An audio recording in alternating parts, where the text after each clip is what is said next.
Ada 4 langkah utama dalam penggunaan aplikasi mesin kasir. Langkah pertama, atur barang. Masukkan barang yang akan kita jual.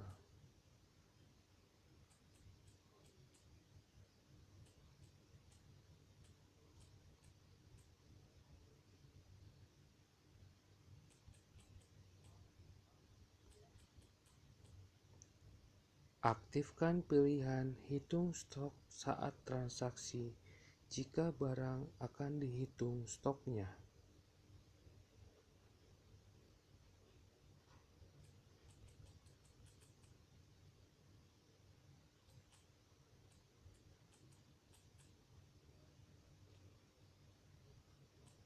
Untuk es jeruk, kita tidak perlu menghitung stok.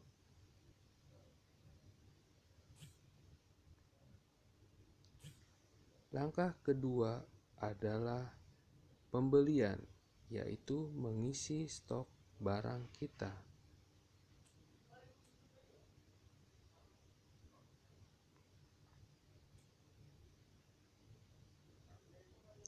Setelah dilakukan pembelian, langkah ketiga adalah penjualan.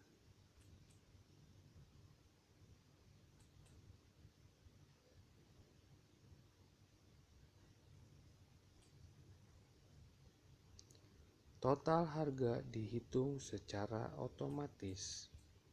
Masukkan uang yang dibayarkan oleh pelanggan. Kembalian dihitung secara otomatis. Langkah keempat adalah melihat laporan.